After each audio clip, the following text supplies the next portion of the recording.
มันถามเอาผิดเอาถูกกันนี่แหละมันเป็นปัญหาอยู่ตอนนี้อันนั้นก็ผิดอันนี้ก็ผิดมันผิดเฉพาะกลุ่มไง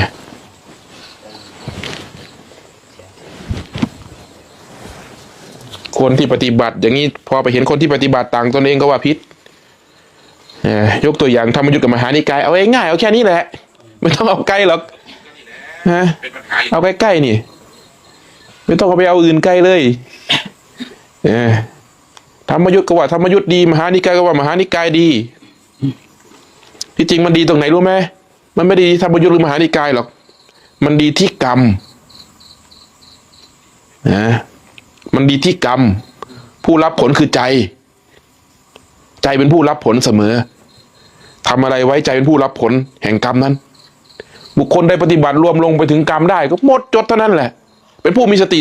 มีปัญญาระมัดระวังกรรมด้วยกายก็ดีด้วยวาจาก็ดีด้วยมโนใจก็ดีการฝึกสติก็เพื่อเห็นสิ่งเหล่านี้แหละพอเห็นแล้วถึงจะชำระมันได้ มันดีตรงที่กรรมนู่นไม่ได้ดีตรงที่ว่าเข้าใจว่ามันดีหรอกถ้าไปทางเซนก็เป็นอีกแบบนึงไงถ้าไปทางทิเบตก็เป็นอีกแบบนึงอินเดียก็อีกแบบนึงพม่าลาวก็อีกแบบนึงไปในลักษณะอย่างนั้นจริงปฏิบัติธรรมมันไม่มีอะไรมากมายหรอกไม่มีผิดไม่มีถูกหรอกมีแต่ทำกับไม่ทำแค่นั้นแหละมีแต่ทำกับไม่ทำไม่มีผิดไม่มีถูกมันผิดเสมอแหละถ้ามันถูกก็เป็นพระอรหันต์หมดแล้วบางคนก็บอกว่าสอนให้กันหลงสอนอย่างนี้พากันหลงเราบอกมันหลงหมดเลยแม้แต่พระอนาคามีก็ยังหลงอยู่ถ้ามันไม่หลงก็เป็นพระอรหันต์แล้วแต่มันก็อาศัยความหลงนี่แหละเพื่อให้เกิดความรู้เมื่อตนเองรู้ว่าหลงเมื่อไหร่ปุ๊บก็เกิดปัญญาขึ้นมาเราจะไม่ทำเช่นนั้นอีกแต่ความหลงนั้นจะไม่เป็นความหลงที่เขาเรียกว่าเป็นกรรมที่มันเดือดร้อนหลงก็หลงเล็กๆน้อยๆหลงอารมณ์ที่เกิดในตนเท่านั้นไม่โยนอารมณ์นั้นไปเผาผลาญคนอื่นผู้ปฏิบัติจริงๆจึงสำรวมระวังกิริยาของตนอย่างมากคำว่ากิริยาคือกิริยาแห่งจิตสำรวมที่จิตนุ่นตาเห็นปั๊บนี่ไม่ไปตำหนิเขาเนี่ยถ้าพูดถึงหลักปฏิบัติมันไม่มากไม่มายหรอกมันนิดเดียวเท่านั้นแหละมีจะทำกับไม่ทำเท่านั้นถ้าทำปุ๊บไม่ได้ไปยุ่งกับใครหรอกการปฏิบัติที่ถูกคือปฏิบัติเพื่อตนเองนี่แหละเฝ้าดูรูปและนามหรือเรียกว่ากายกับใจนี่แหละ ดูรูปและนามเนี่ยมีสติกำหนดรู้ซึ่งกายคือลมหายใจความรู้ทั้งหมดสัมผัสอยู่ในกายไม่ส่งออกเกินกายไม่ส่งออกเกินปลายเส้นขนรู้สภาวะแห่งกายพอมันกำหนดรู้กายอยู่มันจึงเข้าถึงสภาวะไงถึงเป็นนั่นเป็นนี่เห็นไหมที่จริงมันก็เป็นอยู่แล้วแต่เราไม่เคยเข้าไปสังเกตดูมันเพราะอะไรเราไม่เคยฝึกตัวนี้เข้าไปดูเลยการฝึกดูลมลมหยาบๆจนไปถึงลมละเอียดได้พอลมละเอียดหายปุ๊บมันก็สามารถดูจิตได้มันจะละเอียดลึกซึ้งไปเรื่อยๆจนรู้สภาวะแห่งความสงบปรากฏนู่นเพราะอาศัยลมหายใจนี่แหละฝึกอาศัยลมเพื่อปลุกสติให้ตื่นอาศัยลมเพื่อพัฒนาจิตเนี่ยพัฒนาข้างในนี้ให้มุ่งไปสู่ความตื่นรู้คือรู้สึกตัวอาศัยความรู้สึกตัวเฝ้าสังเกตความจริงตามความเป็นจริง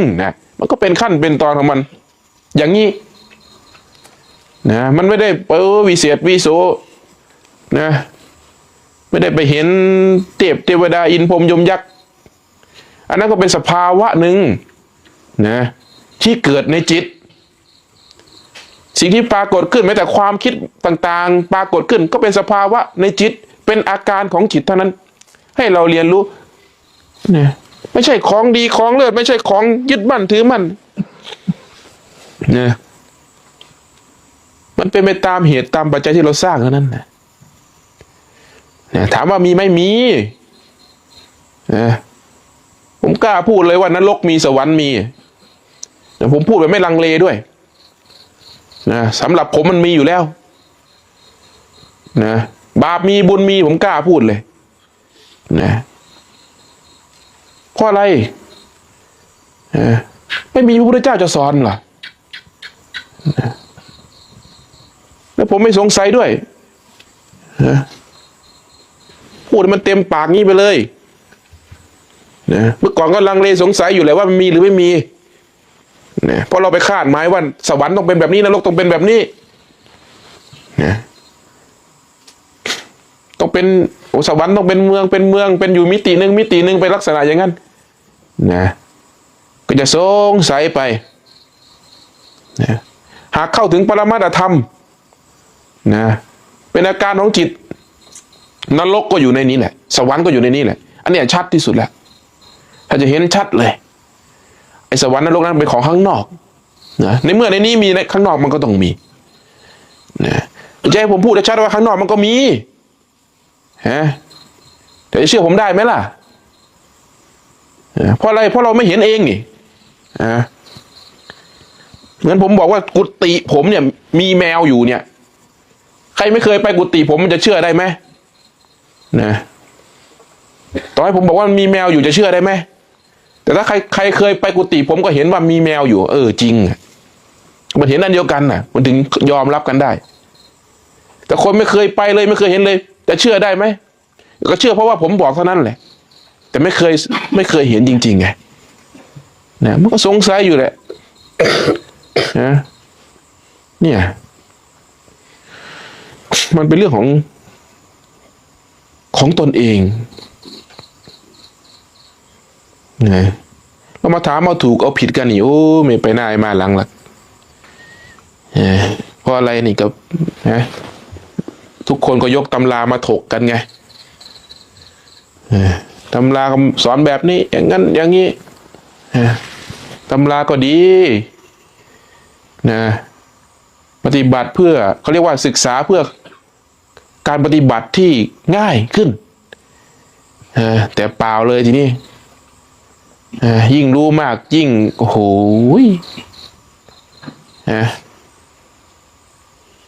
ทำอะไรก็กลัวแต่จะผิดนะกิเลสมันไม่ได้กลัวตำราเลยนะบอกเลยนะกิเลสมันไม่ได้กลัวตำรานะเนี่ยกิเลสมันกลัวการปฏิบัตินะเวลาจะปฏิบัติลงไปเพื่อความสงบนี่มันเริ่มแล้วมันจะขัดขวางแล้วนะพอตั้งใจจะออกบวชนี่มันก็ขัดขวางแล้วนะไม่ให้บวชได้ง่ายหรอกมันจะมีอะไรมาขัดขวางบางคนเข้าหน้าไม่กี่วันอย่างนี้แล้วเห็นไหมทั้งที่ตั้งใจมาหูเต็มที่เลยว่าจะมาบวชปันหนึ่งว่ากูจะบวชไม่สึกเลยอ่ะความตั้งใจแรกนะพอเอาไปเอามากิเลสมันก็หลอกล่อไปหมดเหมือนเดิมอ่ะผมเห็นมาหลายคนแล้วว่านี่อุ้ยคักแต่ละคนนี่นะคักเนี่ยพูดแต่วันหนึ่งว่านี่ตายคาผ้าเหลืองนะเป็นหนี้อยู่ก็ไม่อยากสึกร้องห่มร้องไห้หลวงตาก็ใช้หนี้ให้ไม่รู้กี่แสนนะใช้หนี้สักพักหนึ่งหนีสึกเห็นไหมมันมั่นซะที่ไหนละใจนะท่านก็หวังดีครูบาอาจารย์ท่านหวังดีนะมันจะช่วยเกื้อกูลศิษย์ได้ให้ไปต่อได้นะกรรมใครกรรมมันแหละหลวงตาว่าหน้าที่เรามันจบแค่นั้นแล้วนั่นเป็นกรรมของเขาไม่ใช่กรรมของเราหลวงตาท่านพูดชัดมากนะไผเหตุอะไรก็ได้นั่นเฮาเหตุดีเขาก็ได้ดีอยู่แล้วนะเฮาเหตุสิ่งมันดีอยู่แล้วว่าส่วนเขาจะยังใส่กับเรื่องของเขาไม่ได้เกี่ยวกับหลวงตาแต่เป็นกรรมของเขาเห็นไหมแยกเป็นของใครของมันไป ไม่ใช่ง่ายๆหรอกมันเวลามันนั่งสมาธินี่ดูสินะมันไม่ปล่อยง่ายหรอกพอนั่งไปก็เริ่มโอ้ยมีนั่นมีนี่มาดึงมาหลอกล่อนะบางทีก็เหมือนมีอะไรไต่เต็มตัวไปหมดนะมันจะขัดขวางเราไม่ให้จิตนี่สงบสารพัดอย่างนะตัวผมเองนี่เป็นสภาวะนะเหมือนโดนตบเข้าหูนี่ตบเข้าอย่างแรงเลยพอนั่งสมาธิอยู่นี่ตบพัวเขาเนี่ยหัวทิ่มเลยนะผมเนี่ยบอกโอ้โหมึงขนาดนี้เลยเหรอเนี่ยเพื่อมันทำให้เรากลัว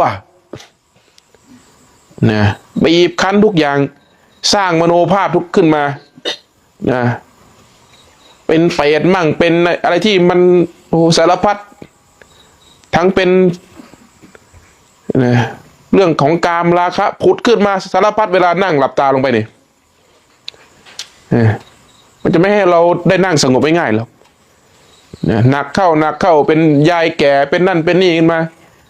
ชี้หน้าด่าเราเลยมึงลุกเดี๋ยวนี้ว่ะนู่นนะมึงลุกเดี๋ยวนี้ชี้หน้าด่าผมก็นั่งดูเฉยๆผมไม่เชื่อมันสักอย่างที่มันอยู่ในหัวผมเนี่ยนะเดี๋ยวมึงก็เปลี่ยนไปนะถุยน้ำลายใส่ผมอีกนะถุยน้ำลายใส่ผมด้วยไม่ได้ตบเฉยๆนะไม่ได้ชี้หน้าด่าไม่ได้ทำถุยน้ำลายใส่ด้วยนะมันสร้างมโนภาพขึ้นมาในนี้เพื่อให้เรากลัวให้เราเลิกทำให้เราหวาดกลัวให้เราเลิกปฏิบัติผมว่าไม่เกินตายหรอกนะฆ่าได้แค่กายนี้เท่านั้นนะผมเชื่อพระพุทธเจ้าจะฆ่าผมได้ผมแค่กายผมเท่านั้นแหละนะแต่ฆ่าใจผมไม่ได้หรอกนะผมว่าไม่เกินตายผมทำอะไรผมว่าไม่เกินตายหรอกนะตายก็ตายแต่กายนะมันตายแต่กายทำได้แต่กายผมเท่านั้นแหละแม้แต่ความเจ็บความปวดโรคภัยก็เล่นได้แต่กายผมเท่านั้นเนี่ยมันต้องมั่นมันต้องแน่วอย่างนี้นักปฏิบัติ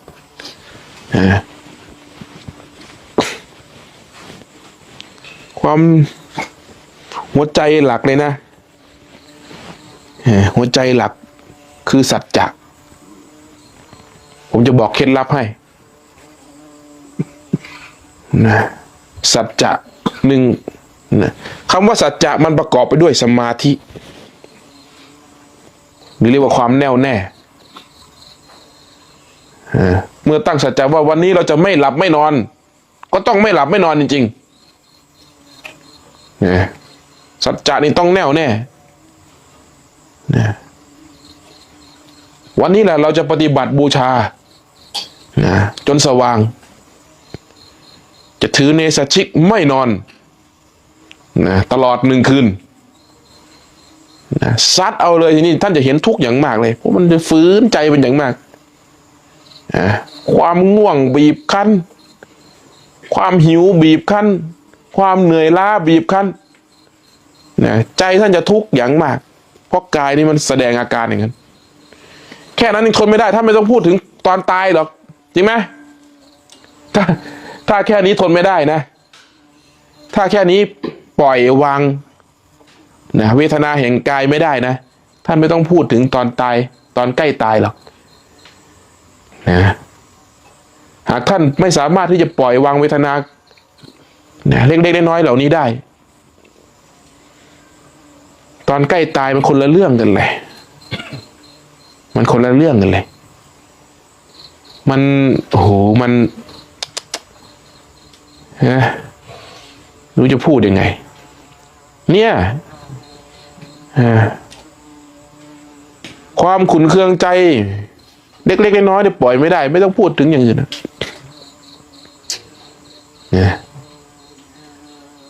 ทำไมเราต้องฝึกดูลมเขาเรียกว่าสร้างบ้านสร้างที่อยู่แห่งใจพระพุทธองค์เรียกว่าวิหารธรรมที่อยู่อันเกษม แห่งใจเป็นที่ที่ปลอดภัยที่สุดนะสร้างบ้านสร้างเรือนแห่งใจนะมีอะไรกลับเข้าสู่ลมหายใจก็เหมือนเราอยู่ในบ้านในที่ปลอดภัยนะท่านอยู่กับลมได้อารมณ์ก็ยังไม่ถึงท่านเหตุผลไม่มีหรอกท่านภาษาไม่มีหรอกอยู่เหนือเหตุเหนือผลเหนือสุขเหนือทุกข์ด้วยนะสุขทุกข์ก็มีเท่ากับเข้าลมแล้วเป็นปกตินี่แหละวิหารธรรมท่านต้องอาศัยตัวนี้จนวันตายนู่นวันไหนลมสิ้นลมสุดท้ายเมื่อไหร่นั่นแหละนะถึงจะได้ทิ้งเรือลำนี้ถึงจะได้ทิ้งบ้านหลังนี้นะเพราะอะไรทำไมถึงต้องเน้นหนักในเรื่องของการดูลมเพราะอะไรธรรมะจะไม่สามารถเข้าถึงด้วยการเข้าใจหรอกท่านอย่าเข้าใจว่าการฟังแล้วเข้าใจแล้วจะเข้าถึงธรรมะนี่แค่รู้ธรรมะรู้วิธีปฏิบัตินะรู้หนทางในการที่จะใช้เป็นการเสริมอาวุธนะเหมือนว่าเราไปเห็นตอเนี่ยเราควรใช้อาวุธแบบไหนขุดขึ้นมานะเราไปเห็นไฟเราใช้สิ่งไหนดับไฟการฟังก็เป็นประเภทนี้การอ่านในประเภทนี้การเรียนการศึกษาเป็นเหมือนการศึกษาเพื่อเอาไปใช้ธรรมะจึงไม่สามารถที่จะเข้าถึงด้วยการศึกษาแต่อาศัยการศึกษาเพื่อน้อมนำไปปฏิบัติให้เกิดประสบการณ์จริงมันจะเข้าถึงด้วยประสบการณ์นะคุณต้องบอกว่าเรียนจนหมดตำรับตำรานี่นะสิ่งที่ตำรานี่มีหมดนั่นแหละมีหมดเลยเนี่ยผมจะยกตัวอย่างเช่นหนังสืออาหารเนี่ยตำราทำอาหารเนี่ยบอกทุกอย่างอย่างละเอียดนะมีหมดทุกอย่างวิธีทำทั้งหมดเลยแต่ไม่มีอะไรรู้ไหมไม่มีรสชาติของอาหารและไม่มีคุณประโยชน์ของอาหารในนั้นไม่มีเลยจนกว่าจะเอาสิ่งที่เราเรียนนั้นน่ะมาลงมือปฏิบัติถ้าจะเริ่มชิมแล้วอุ้ยเค็มเกินไปนะหวานเกินไปเปรี้ยวเกินไปนะจะเริ่มมีประสบการณ์แล้วพอทำไปทำมาก็เริ่มชำนิชำนาญเลยนี่ได้กินรสแกงที่อร่อยและเป็นประโยชน์นะเพราะนำสิ่งที่ศึกษามาปฏิบัตินี่ครับพูดถึงหลักปฏิบัตินะที่อาศัยการศึกษาทีนี้ย้อนกลับมานะถึงความเชื่อนะถึงความเชื่อพอเห็นในการถกเถียงกันมากในเรื่องของศาสนาเกี่ยวกับความเชื่อ เรื่องการสวดมนต์บ้างการทำพิธีกรรมบ้างนะทุกคนผ่านการสวดมนต์มาหมดแหละนั่งอยู่นี่นะตั้งแต่เป็นฆราวาสนู่นผมนี่แหละคนหนึ่งถ้าสวดไม่จบเล่มผมไม่หยุดนะหนังสือสวดมนต์ทำวัดเช้าวัดเย็นนะถ้าสวดไม่จบถ้าสวดจบเล่มมันประมาณ2 ชั่วโมงนะประมาณ2 ชั่วโมงนะสวดไม่จบก็ไม่หยุดทีนี้ผมมาดูตัวผมเองว่าผมสวดเพื่ออะไรเนี่ยผมย้อนกลับไปตอนใหม่ๆที่ผมยังไม่เข้าใจอะไรเลยผมสวดมนต์เพราะผมหวังความอภินิหารนะผมหวังความอภินิหารนะผมสวดมนต์ด้วยความอยากนะอยากประสบความสำเร็จอยากร่ำรวยนะการสวดมนต์ของผมจึงเน้นหนักไปทางสวดบทเกี่ยวกับทรัพย์นะคาถาเงินล้านนี่ของครูบาอาจารย์องค์ไหนผมสวดจนหมดอะแล้วสวดหลายรอบด้วยกลัวไม่รวยไม่ผมสวดหวังว่าบทสวดนั้นจะเป็นของขลังจะเป็นสิ่งที่โอ้โหเหมือนที่เราเข้าใจว่ามันขลังอะ เป็นคาถาที่แบบใช้ปราบผีได้นะใช้เป็นของศักดิ์สิทธิ์ได้ผมก็สวดมาอย่างนั้นเมื่อก่อนนะจนสวดไปสวดมาเป็นการสวดเพื่อบูชาเห็นไหมมันพัฒนาขึ้นนะจากสวดเพื่อขอกลายเป็นสวดเพื่อบูชาและระลึกถึงเนี่ยทีนี้การสวดมนต์ของผมกลายเป็นสวดเพื่อน้อมใจเข้าหาพุทธะเพื่อบูชาเป็นการสวดเพื่อบูชาพระพุทธเจ้าประหนึ่งว่าเราได้เอาดอกไม้ได้เอาธูปเอาเทียนไปถวายเพื่อให้ท่านโดยไม่ได้หวังอะไรแต่เป็นการบ่งบอกถึงสภาวะใจที่เรายอมรับท่านแต่ไม่ได้หวังขออะไรเลยนะต่างกันนะพูดง่ายๆเคารพเหมือนแหละสวดด้วยความเคารพเราเคารพคนนี้เรายังอยากทำสิ่งดีๆแสดงออกนะก็ทำมาอย่างนั้นทีนี้สวดไปสวดมาเป็นการสวดเพื่อเจริญสติมันต่างกันเลยทีนี้เจตนามันเปลี่ยนไปเห็นไหมเจตนาเปลี่ยนไปเรื่อยเปลี่ยนไปเรื่อยตามความเข้าใจ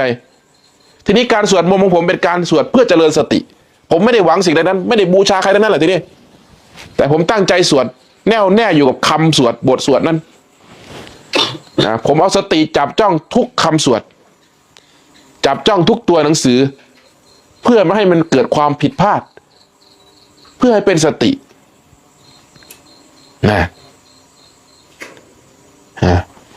มันเปลี่ยนไปตามเจตนาเนี่ยเอาไปเอามาพอเราเริ่มปฏิบัติปุ๊บผมก็เลยเข้าใจว่าจริงๆแล้วมันไม่สวดก็ได้เมื่อก่อนไม่สวดไม่ได้เหมือนประหนึ่งว่าเหมือนนักเรียนขาดโรงเรียนแล้ว ครูจะทำโทษเข้าใจไหมต้องสวดนะถ้าเป็นวันพระนี่ต้องสวดไม่สวดไม่ได้แต่ว่าก็ฝืนใจสวด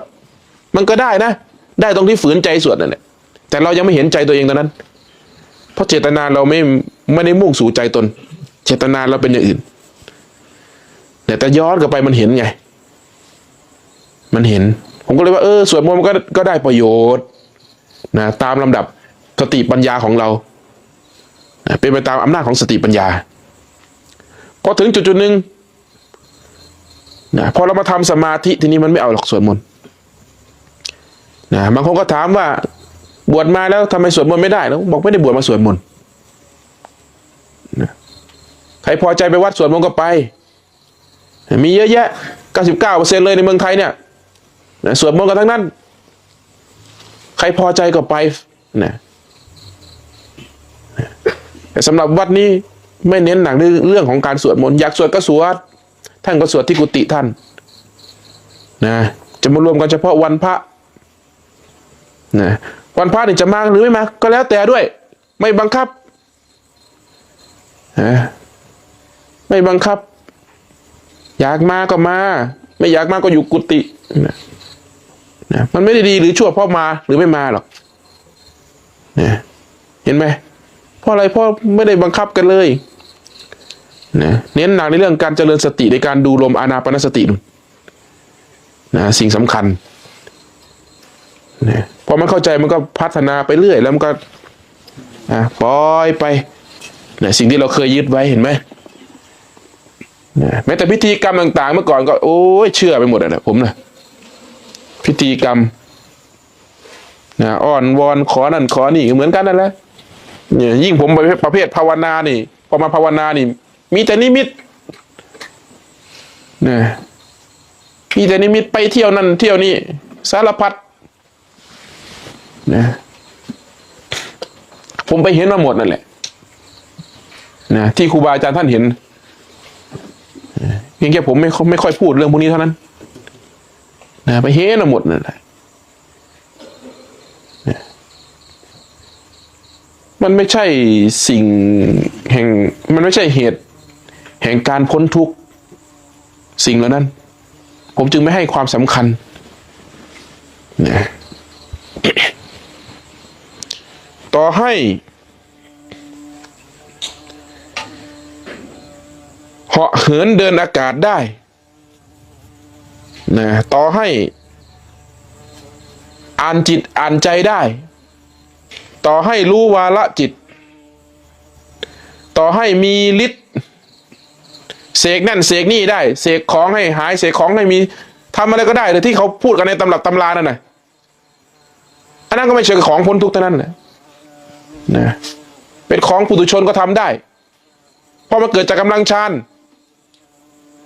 นะไม่ใช่ของที่เข้าไปสู่ความพ้นทุกข์นะสิ่งที่ทำให้ไปสู่ความพ้นทุกข์คือต้องเห็นว่าทุกสิ่งนั้นไม่แน่เนี่ยฤทธิ์นะสิ่งที่เป็นประโยชน์จริงๆเนี่ยเห็นใจดิเห็นว่าไม่มีอะไรแน่นอนเลยไม่ควรเข้าไปยึดมั่นถือมั่นนะผมยิ่งพูดโหยนะจะเหาะเหินเดินอากาศได้นะผมก็เทียบใส่แมงกุดกี่ขี้เลยนะมันวิเศษวิโสตรงไหนกุดกี่ขี้ก็บินได้ผมว่ามันดำขี้ได้ด้วยนะพูดมันขนาดนั้นนู่นแหละเพราะอะไรเพราะพูดไม่ให้ค่าไม่ให้ว่าของนั้นเป็นของเลิศนะถ้าหากเราว่าเห็นเป็นของเลิศเราจะหลงไงนะเราจะหลงแต่สำหรับผู้มีผมก็นะก็ถือว่าเจ๋งอยู่นะมันไม่ใช่ของมีง่ายๆนะไม่ได้ประมาทนะไม่ใช่ของว่าของใครจะมีก็ได้นะไม่ได้ประมาทกันแต่ก็ถือว่าเจ๋งอยู่แต่ผมพูดถึงสิ่งที่มันเจ๋งกว่านะมันมีสิ่งที่ดีที่เลิศกว่าคือนู่นมุ่งไปสู่ความพ้นทุกข์นู่นไม่ได้ปฏิบัติเอาสิ่งเหล่านี้เพราะฉะนั้นนี่นะท่านไปเห็นเทวดาเห็นอะไรท่านจงเตือนใจตัวเองเสมอว่าสิ่งเหล่านั้นเป็นเพียงแค่สังขารเป็นอาการของจิตท่านอย่าไปหลงเข้าไปเชื่อว่ามันเป็นจริงหากเข้ามีปัญญานะมันได้ประโยชน์อยู่เห็นนะปุ๊บโอ้อันนี้ก็มีไว้แสดงว่ามรรคผลนิพพานก็มีกันแล้วว่าได้กำลังใจเนี่ยถ้าเห็นสิ่งนั้นได้ประโยชน์อย่างนี้นะบางคนนี่มาพูดให้ผมฟังโอ้ยเห็นผีอย่างนั้นอย่างนี้นะถามว่าเคยเห็นผีไม่เคยอยู่นะเห็นเป็นตัวเป็นอย่างนั้นอย่างนี้เราบอกโอ้ถ้าเป็นครูบาเห็นอย่างนั้นครูบาออกบวชแล้วเพราะอะไรถ้าผีมีแสดงว่านรกมีแล้ววะนรกมีสวรรค์มีแสดงว่านิพพานก็มีแหละเอาจริงไหมถ้าเห็นกับตัวเองขนาดนั้นนะบอกว่าถ้าเห็นขนาดนั้นเราไม่อยู่แล้วนี่เพราะว่าคนมีปัญญาอาศัยสิ่งที่เห็นนั้นเพื่อหาประโยชน์สูงสุดคนไม่มีปัญญาก็เห็นก็มาเล่าต่อกันเฉยๆผมไม่ได้ว่าไม่มีนะแต่ผมถามผมพูดถึงคนที่เห็นแล้วเกิดปัญญาเห็นไหมคนที่มีปัญญาย่อมหาประโยชน์ได้หมดแหละแม้แต่การสร้างพระพุทธรูปก็หาประโยชน์ได้คนที่มีปัญญามันไม่ใช่ของที่ไม่ดีผมจะยกตัวอย่างสิ่งหนึ่งคนมักจะมองว่าสิ่งนี้เป็นอรัชชีถ้านักวิชาการศาสนานะก่อนอื่นต้องออกตัวก่อนว่าผมไม่เคยทำเครื่องรางของขลังแม้แต่ชิ้นเดียวและผมไม่เคยสนับสนุนเรื่องเครื่องรางของขลังเรื่องน้ำมนต์อะไรทั้งนั้นไม่ผมมีเป็นธรรมปฏิบัติล้วนๆของพวกนี้ไม่มีแต่มันเกิดกับประสบการณ์ผมหลวงปู่บุญมาผมเอ่ยชื่อท่านเลยหลวงปู่บุญมาอยู่อุดรอายุพรรษาท่านน่าจะ60 กว่าแล้วอายุพรรษาท่านไม่ใช่พระน้อยนะพระมหาเถระเลยหลวงปู่บุญมาท่านจะทำน้ำมนต์ทำตะกุดไล่ผีท่านจะไล่ผีถอนของเน้นหนักไปทางถอนของเพราะนั้นไปกราบท่านไปกราบหลวงปู่ก็เลยถามหลวงปู่ผมนั่งนวดขาหลวงปู่อยู่ก็เลยถามหลวงปู่ว่าหลวงปู่ตั้งแต่หลวงปู่ไล่ผีมาเนี่ยหลวงปู่เคยเห็นผีไหมเคยเห็นผีสักครั้งไหมถามไปหลวงปู่ก็ตอบว่าโอ้ย ไม่รู้ว่ามันตัวเล็กตัวใหญ่ไม่รู้ว่ามันเป็นตัวผู้หญิงหรือผู้ชายแต่พูดเป็นภาษาอีสานไงจักมันตัวหน่อยหรือตัวใหญ่จักมันตัวผู้ตัวแม่ท่านพูดอย่างนี้คำว่าจักเนี่ยคือไม่รู้ถ้าไม่รู้เลยว่ามันเป็นลักษณะยังไงเราพูดง่ายๆเถอะนะเราเป็นยังหลวงปู่ขึ้นไร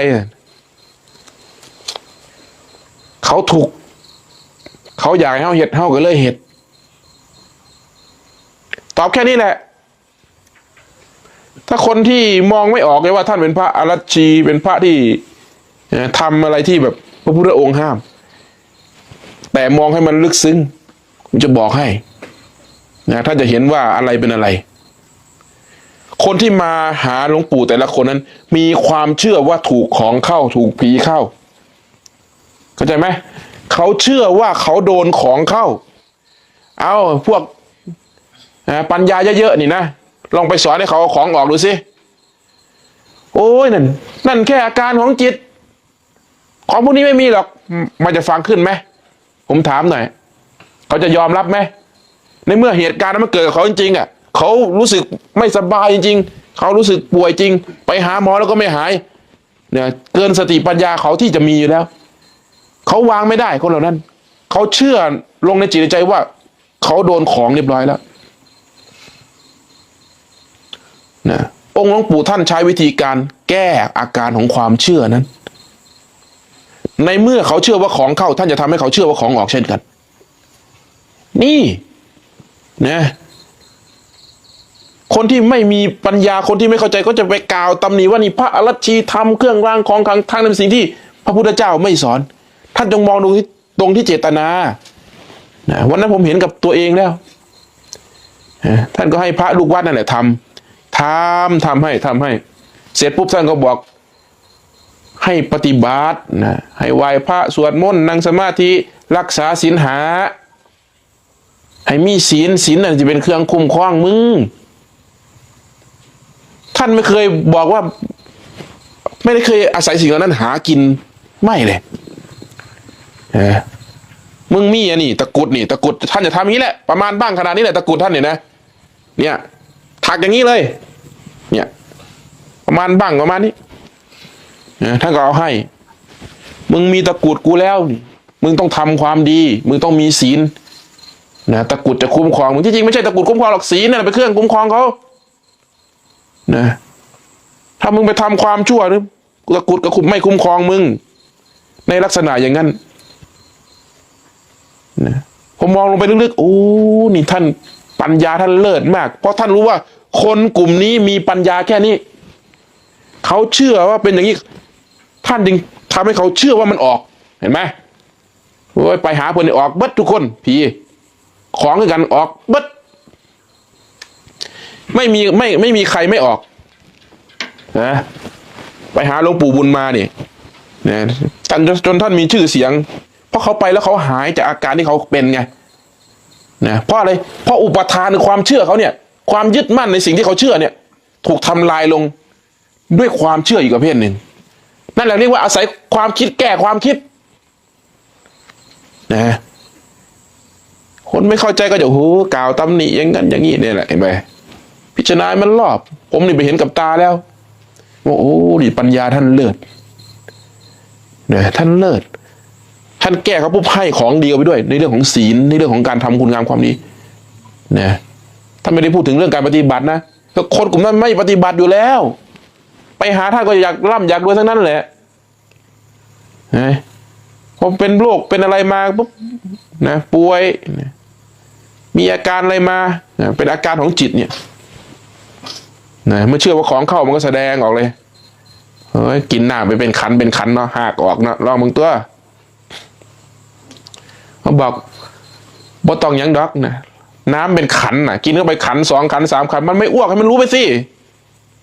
พออ้วกออกมาปุ๊บความรู้สึกคืออะไรโล่งเห็นไหมรู้สึกว่ามันโล่งรู้สึกว่าเฮ้ยมันมีอะไรออกมาแล้วของออกแล้วนั่นเขาก็เชื่อว่าของออกอย่างนั้นเหรอพระรัชชีอย่างนั้นเหรอโอ้เราไปเป็นประโยชน์ด้วยซ้ำไปมองให้มันลึกนะ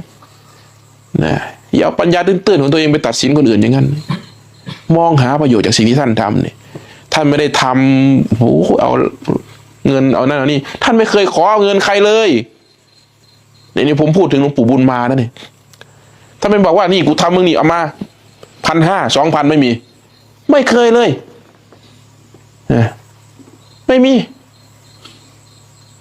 เนี่ยจะถวายก็ได้ไม่ถวายก็ได้ไม่เคยบอกต้องสะเดาะเคราะห์เคราะห์น้อยๆเหมือนขายนี้เท่านี้บูชาเท่านี้ไม่มีตะกรุดท่านก็แจกฟรีด้วยถามว่ามีต้นทุนไหมมันมีแน่นอนนี่เชือกนี่เขาให้มาฟรีเหรอทุกอย่างมีต้นทุนนั่นแหละแต่ท่านแจกฟรีเห็นไหมท่านไม่ได้ขายของพวกนั้นด้วยเนี่ยถ้ามองมันดีๆเราไม่ได้ทำโอ้โหนี่พระเหรียญนี่เนี่ยราคาเท่านี้นี่ไม่มีเลยท่านให้ฟรีด้วยซ้ำไปเนี่ยผมหาประโยชน์อย่างนี้นะเห็นไหมผมหาประโยชน์การทำพระทำอะไรก็ได้ประโยชน์หมดนะแต่มันมีของที่เลิศกว่าคือการภาวนาทีนี้ไม่ต้องอาศัยสิ่งเหล่านี้เลยถ้าคนมีกำลังแล้วคนมีใจที่โน้มเอียงไปหาพระพุทธเจ้า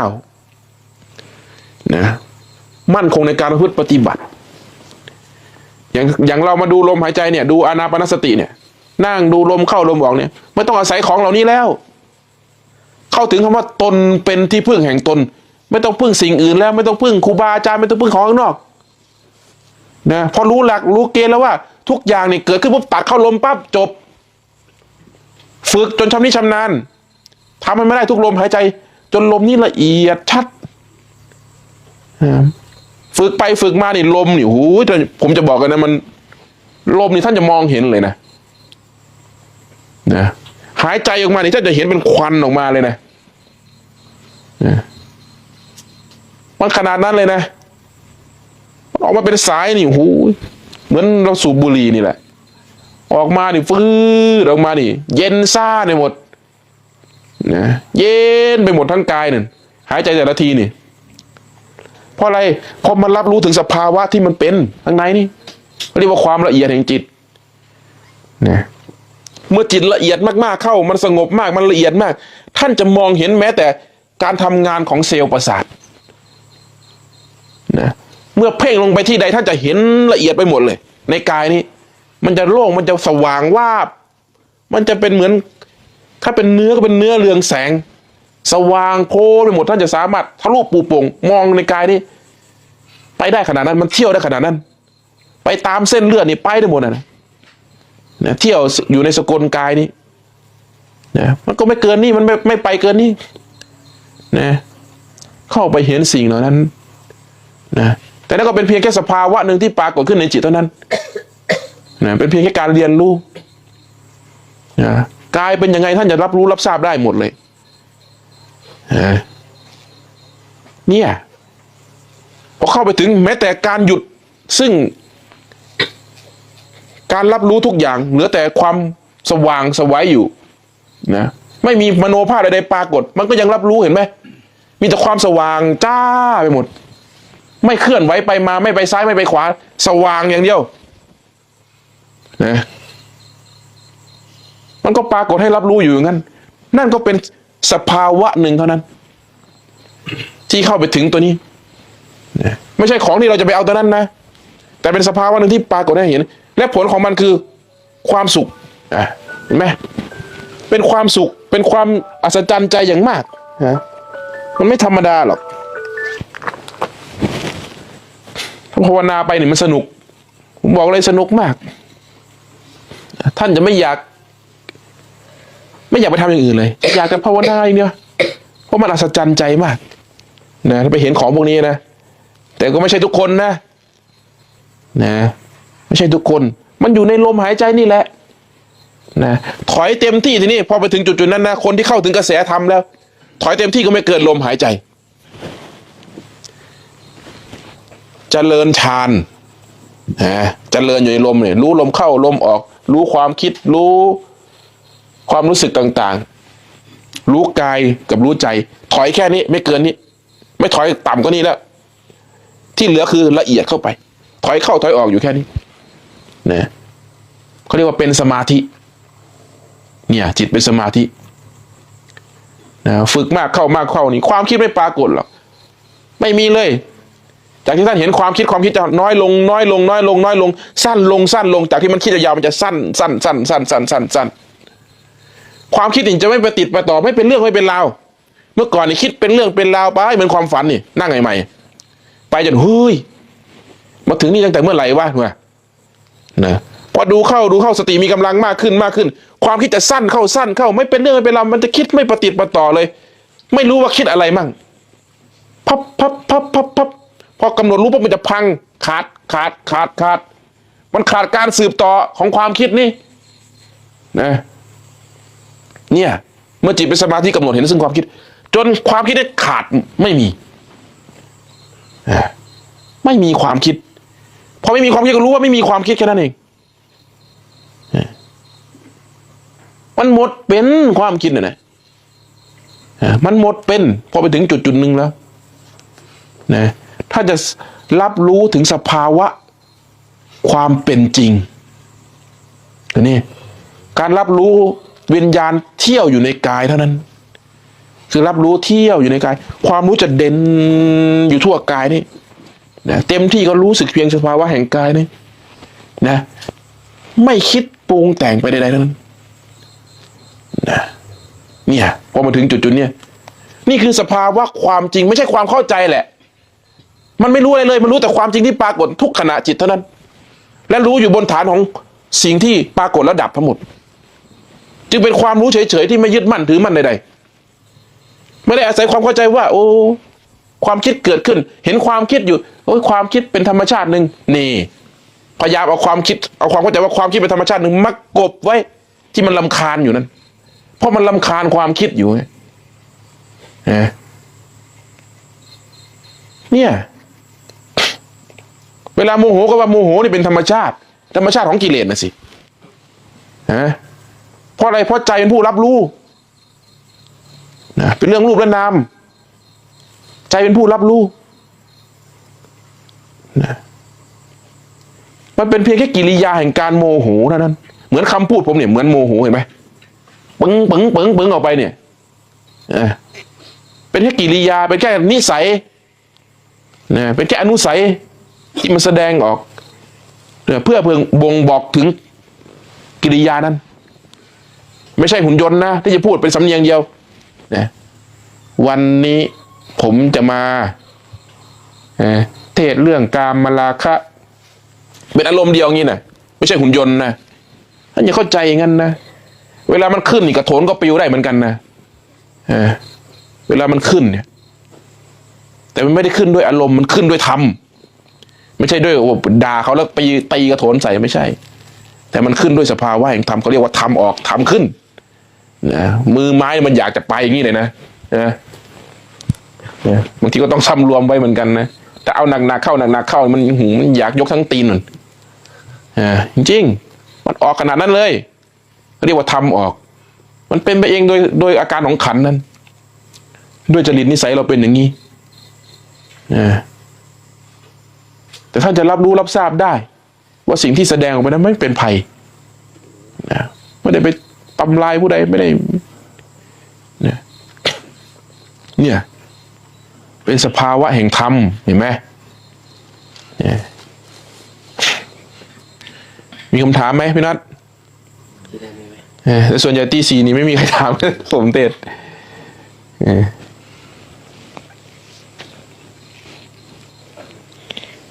จริงบางทีก็ยกประเด็นมาคุยกันเพื่อปรับความเข้าใจทำความเข้าใจนะมีหลายคนที่มาวัดป่าบ่อน้ำพระอินทร์แล้วเขาไม่เข้าใจเพราะเขาไม่เข้าใจวิธีปฏิบัติของวัดป่าบ่อน้ำพระอินทร์ยังยึดแบบแผนตำราครูบาอาจารย์เดิมถึงบอกว่าใครจะเข้ามาที่วัดป่าบ่อน้ำพระอินทร์ท่านทิ้งตำราเดิมไว้ก่อนนะแล้วเปิดใจทำเป็นภาชนะที่ว่างเปล่าเข้ามาศึกษาในรูปแบบนี้มาเห็นว่า ไม่มีข้อวัดข้อปฏิบัติเนี่ยนี่ผมได้ยินกับหูผมเลยนะมาอยู่กี่เดือนไม่รู้พระองค์นั้นแล้วก็ไปเล่าข้างนอกว่าเรานี่ไม่มีข้อปฏิบัติไม่มีข้อวัดไม่มีข้อปฏิบัติฉันข้าวเสร็จพากันไปนอนว่าอย่างนั้นมีแต่ตัวเองแหละไปทำอย่างนั้นเขาว่านะตัวเองทำอย่างนั้นก็เลยเอาไปพูดอย่างนั้นไง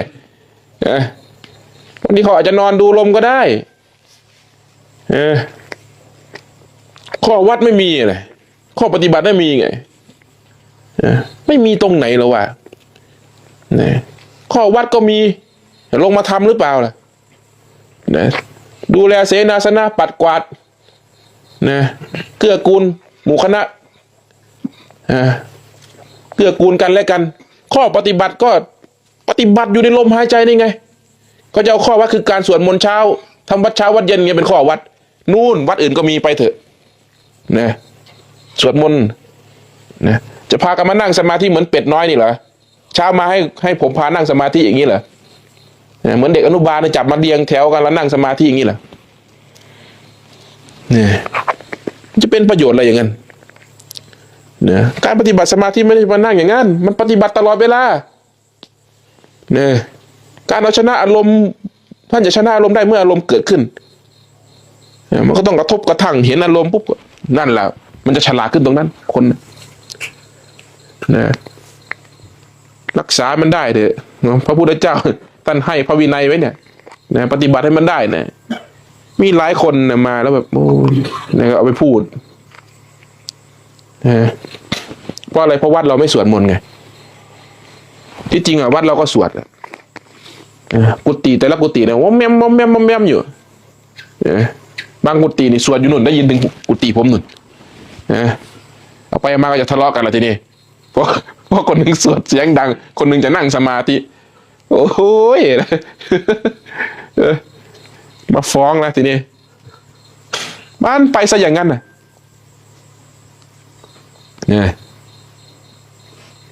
แทนที่จะมองว่านี่ใจเราไม่เป็นกลางเลย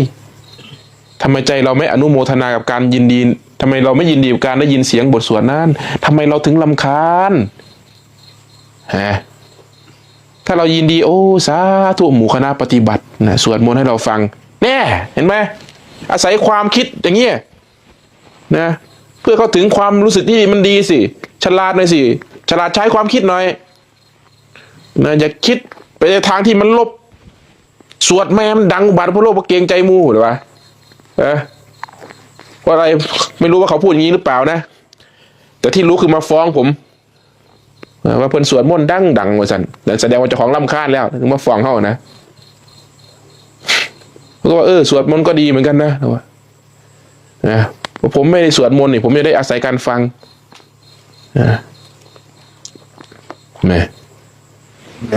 เรื่องแบบนี้ผมก็สัมผัสได้อยู่ครับตอนที่เกิดเหตุใหม่ๆเนี่ยผมก็ว่าฟัดเวียนกันแต่หลังจากนั้นก็มาเห็นใจตัวเองแล้วก็เปลี่ยนไปครับนั่นแหละมันฉลาดขึ้นเห็นไหมมันต้องมีสิ่งกระทบก่อนเมื่อมีเหตุกระทบปุ๊บพิจารณาเหตุนั้นฉลาดขึ้นทีนี้เขาสวดอีกจะรำคาญไหมทีนี้มันเคยฉลาดแล้วไงมันรู้แล้วแน่มึงมาอีหลอบเดินอีกแล้วผมนี่ภาวนานี่ผมอยากได้ความสงบผมไปนั่งอยู่ที่วัดทำไมผมถึงไปวัดเพราะผมต้องการความสงบอยู่โรงงานมันมีเสียงเครื่องจักรไงเสียงเครื่องตัดเสียงเครื่องเจียเสียงเครื่องเขาทำผ้ากันมันต่อให้ผมทำห้องเก็บเสียงมันก็ยังไม่สนิท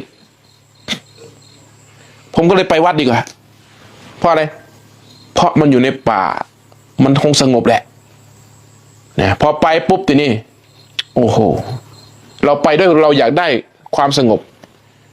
พอนั่งภาวนาไปภาวนามาเสียงดนตรีมาเอาละทีนี้ทุกเกือบตายเพราะเสียงดนตรีเสียงเพลงเพราะอะไรเพราะอยากได้ความสงบไงไม่อยากได้ยินเสียงไงคิดว่าความสงบคือการไม่ได้ยินไงนึกได้ทำไมเราไปเที่ยวผับคุยกันจนไม่รู้เรื่องเสียงเวลาคุยต้องเอา ปากยื่นไปกระซิบหูน่ะเป็นตะโกนใส่หูอ่ะถึงจะได้ยิน แต่ทำไมเราไม่รำคาญน่ะทำไมเสียงเพลงอยู่ไกลๆแค่ได้ยินเพียงเล็กน้อยทำไมเรารำคาญมากเพราะมันผิดความตั้งใจที่เราอยากได้ไงมันแค่นั้นเองนะพอเห็นเหตุการณ์นี้ซ้ำๆซักๆหลายครั้งก็เกิดปัญญา ผมนั่งอยู่ประมาณช่วงประมาณตีหนึ่งตีสองเลยตีสองนี่กำลังสงัดเลยเสียงไม่มีตีหนึ่งเนี่ยพอนั่งหลับตาลงนี่ไก่มาขันบ่เนี่ยโอ้ยไก่บ้าอะไรมาขันช่วงตีหนึ่งตีสองแล้วไก่มันเป็นพันตัวเลยนะไก่ปลาน่ะไก่แจ้น่ะเขาเลี้ยงไว้ที่วัดน่ะขันพร้อมกันทั้งหมดผมนี่รู้สึกรำคาญข้างในใจผมลึกๆเนี่ยมันรำคาญแต่ไม่ถึงกับทุกข์มากอะเพียงแค่รู้สึกว่าไม่พอใจในเสียงนั้นรำคาญผมจึงไปหยิบหูฟังหยิบสมอท้องมาเสียบเข้าหูจะเปิดธรรมะฟังเพื่อกลบเสียงไก่นะพอผมหยิบเข้ามาปุ๊บผมเอะใจขึ้นมาเอ๊ะทำไมเสียงนี้เราไม่รำคาญนะเสียงนี้พระยังไม่เทศเลยแค่ได้ยินเสียงเสียงดนตรีอ่ะผมจะชอบฟังธรรมของหลวงปู่ชานะยังไม่ขึ้นณบัดนี้เลยเสียงอ่านนะแค่ได้ยินเสียงดนตรีผมรู้สึกว่าเฮ้ยทำไมเสียงนี้เราไม่รำคาญทั้งที่เราเปิดจ่อหูไว้เลยเนี่ยแต่ทำไมเรารำคาญเสียงไก่เรารำคาญเสียงนั้นความเป็นจริงแล้วมันไม่ได้อยู่ที่เสียงหรอกเพราะว่ามันได้ยินเหมือนกันแต่เพียงแค่เราไม่พอใจเสียงนั้นผมยังเห็นว่าอ๋อเพราะเราไม่อยากได้ยินเสียงนั้นเราอยากได้ยินเสียงนี้มันก็ลงคำที่พระพุทธเจ้าท่านบอกว่าท่านคุยกับพระอานนท์ไงเรื่องว่าสุขและทุกข์คืออะไรพระอานนท์ถามว่าความสุขคืออะไรพระพุทธเจ้าค่ะความพอใจไงอานนท์ความทุกข์คืออะไรพระพุทธเจ้าค่ะความไม่พอใจไงอานนท์เห็นไหมมันลงคำนี่แหละไม่พอใจกับสิ่งใดก็ทุกข์กับสิ่งนั้นนะผมรำคาญเสียงไก่อะผมก็เลยทุกข์นะที่จริงไม่ได้อยู่ที่การได้ยินหรอกมันอยู่ที่การวางใจไม่ถูกด้วยตัณหาเราเนี่ยไม่อยากได้ยินสิ่งนี้เห็นไหมนะภาวะตัณหาวิภาวะตัณหาเมื่อไม่อยากได้ยินสิ่งนี้พอมันได้ยินปั๊บมันเอาแล้วผมถึงบอกว่าตัณหานี่แหละที่ทำให้เราทุกข์อยู่ทุกวันเนี่ยเพราะอะไรเพราะไม่เคยเป็นกลางหรอกไม่เคยเห็นชัดในเรื่องของตัณหาหรอกอยากเงียบพอไม่เงียบก็ทุกข์นะพออยากได้ยินพอไม่ได้ยินก็ทุกข์อย่างเขาจะอยากฟังเพลงเนี่ยเขาไม่เปิดตอนไหนสิเปิดเพลงเห็นปะไปอย่างนั้นเนี่ยเห็นไหมตอนนั้นจะเปิดเพลงหงุดหงิดว่าเขาเปิดเพลงไม่ทันใจนุ่นมันไปแล้วลักษณะอย่างนั้นเพราะตัณหานะท่านเห็นตัวนี้ตัวเดียวท่านเห็นทั้งหมดเลยนะแค่เห็นตัวนี้ตัวเดียวนะท่านจะเห็นเลยว่าอะไรเป็นเจ้าครองใจท่านตัณหาเนี่ยคือเจ้าครองใจหากมีสติปัญญากำหนดเห็นสิ่งนี้ปุ๊บตัณหานี่จะทำงานไม่ได้ในเมื่อตัณหาทำงานไม่ได้ท่านจะสักแต่ว่าได้ยินโดยไม่ไปแทรกแซงนะร้อนก็สักแต่ว่าร้อนเย็นก็สักแต่ว่าเย็นถามว่าร้อนนั้นทุกข์ไหมทุกข์แต่เข้าใจมัน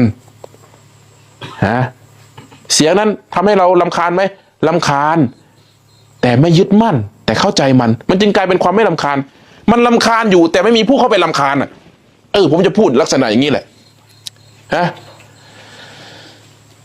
ทุกข์อยู่แต่ไม่มีเจ้าของทุกข์เป็นเพียงสภาวะที่ปรากฏขึ้นตั้งอยู่และดับไปไม่มีใครเป็นเจ้าของสิ่งเหล่านั้นเพราะสิ่งเหล่านั้นเป็นธรรมชาติของชีวิตเท่านั้นไม่มีตัวตนอยู่ในนั้นเพราะอะไรนะเพราะไม่มีอุปทานเข้าไปยึดเข้าไปเห็นความจริงเท่าที่มันปรากฏตามที่มันปรากฏเป็นความจริงตามความเป็นจริงทุกสรรพสิ่งท่านจะเห็นแค่นี้ถ้าเห็นแค่นี้ได้ท่านจะรู้เลยว่าชีวิตมันเป็นอิสระยังไงเห็นได้หนึ่งครั้งก็เป็นอิสระหนึ่งครั้งแล้วแต่ถ้าเห็นได้ต่อเนื่องท่านก็เป็นอิสระต่อเนื่องนี่อย่างความเป็นอิสระมันไม่ได้ยากขนาดนั้นหรอกมันไม่ใช่เรื่องวิเศษวิโสไม่ได้พูดให้มันยากเลยธรรมะพูดมันง่ายๆแค่นี้เพราะเป็นของง่ายๆของที่ทุกคนเข้าถึงได้ นะเป็นของที่ทุกคนเข้าถึงได้ เป็นของที่สัมผัสได้ในจิตในใจเรา เท่านั้นท่านจะไม่มีทางพบที่อื่นเลย สุขท่านก็จะพบในใจ ทุกข์ก็จะพบอยู่ในใจ ความไม่สุขไม่ทุกข์ก็จะพบอยู่ในใจนั้น ความเป็นอิสระก็จะพบอยู่ในใจนั้น เรียกว่ามรรคผลนิพพานอยู่ในใจเราเท่านั้น ไม่ได้อยู่ที่อื่น แต่อาศัยการได้ยินได้ฟังนำไปประพฤติปฏิบัติให้มันเกิดในใจเรา ไม่มีอย่างอื่นเลย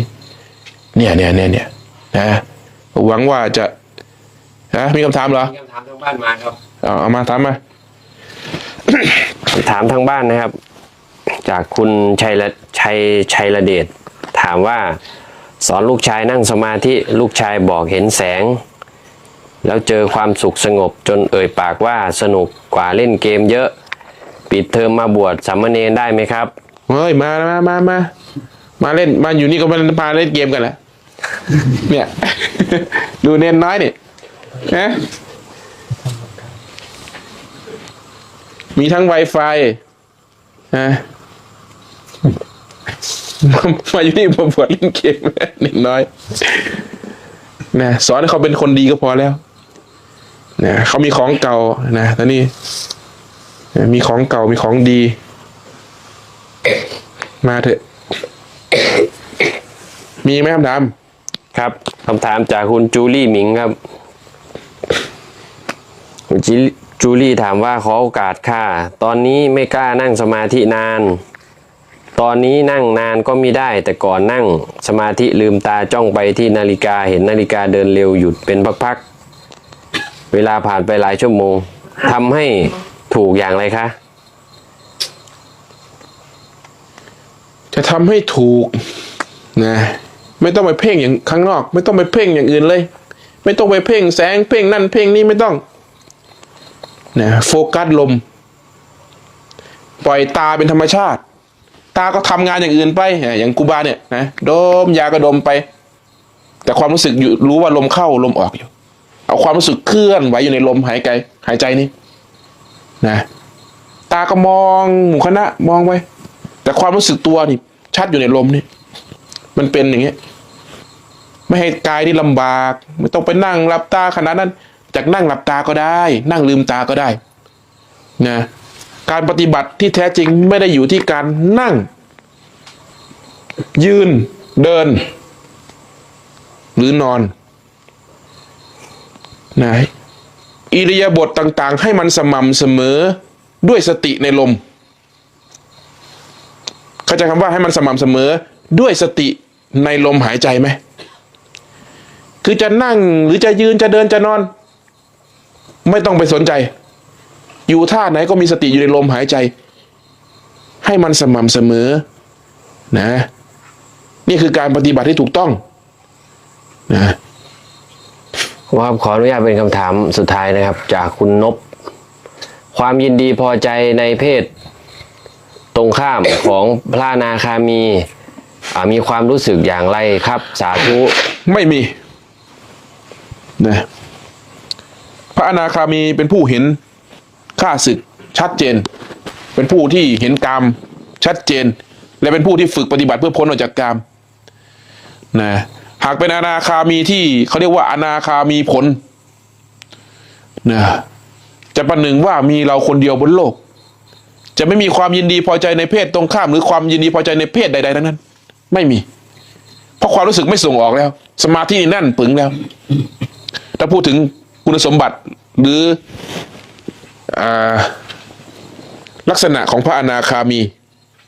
นะครับหากเป็นพระอนาคามีมากนะพระอนาคามีนี่แบ่งโอ้โหซอยย่อยอีกเยอะนะซอยย่อยอีกเยอะมากถ้าตามตำรานะไม่ใช่มีแค่มรรคกับผลนะในอนาคานี่ซอยเป็น5อีกนะแต่จะพูดถึงตามตำรานะซอยไปอีกตามคุณสมบัติของจิตนะเป็นคุณสมบัติของจิตแต่พูดโดยรวมว่าพระอนาคามีเป็นผู้ฝึกปฏิบัติเพื่อพ้นออกจากความยินดีพอใจนะออกจากกามราคะนะเป็นผู้เห็นซึ่งสิ่งเหล่านี้เป็นภัยอยู่เสมอเห็นข้าศึกนะจะไม่แสวงหาในอารมณ์สิ่งเหล่านี้สมมติท่านเล่นโทรศัพท์อยู่ท่านเห็นอันนี้ก็จะปัดทิ้งปั๊บไม่ดูเลยคือรู้สึกตัวอยู่ว่าสิ่งนั้นเป็นภัยแล้วท่านจะปัดทิ้งทันที นะถ้าจะแสวงหาเอาแต่ประโยชน์ จะไม่ส่งจิตออกนอกจิตนี้จะมั่นอยู่ข้างในนะคุณสมบัติของพระอนาคามี คือเป็นประหนึ่งว่ามีเราคนเดียวบนโลกนะแต่เรายังรู้สึกว่าตนเป็นผู้ปฏิบัติอยู่นะอนาคามีก็อยู่ในลมหายใจนี่แหละอยู่ในอานาปานสตินี่แหละนะพระพุทธองค์ตรัสว่าบุคคลใดเจริญอานาปานสติบริบูรณ์แล้วคือดูลมจนเป็นอัตโนมัติผมถึงบอกว่าดูลมให้ไม่ได้ทุกลมหายใจนะสงสัยอะไรก็กลับไปดูลมให้ได้ทุกลมหายใจพอดูได้ทุกลมหายใจแล้วค่อยมาถามผมที่จริงมันดูได้ทุกลมหายใจก็ไม่ต้องถามบุคคลได้เจริญอานาปานสติบริบูรณ์แล้วนะอย่างน้อยๆนี่เป็นพระอนาคามีนะตอนมีชีวิตอยู่นี่เป็นพระอนาคามีเพราะจิตประเภทนี้เป็นจิตของพระอนาคามีเพราะอะไรสติปัฏฐาน4บริบูรณ์ในอานาปานสติ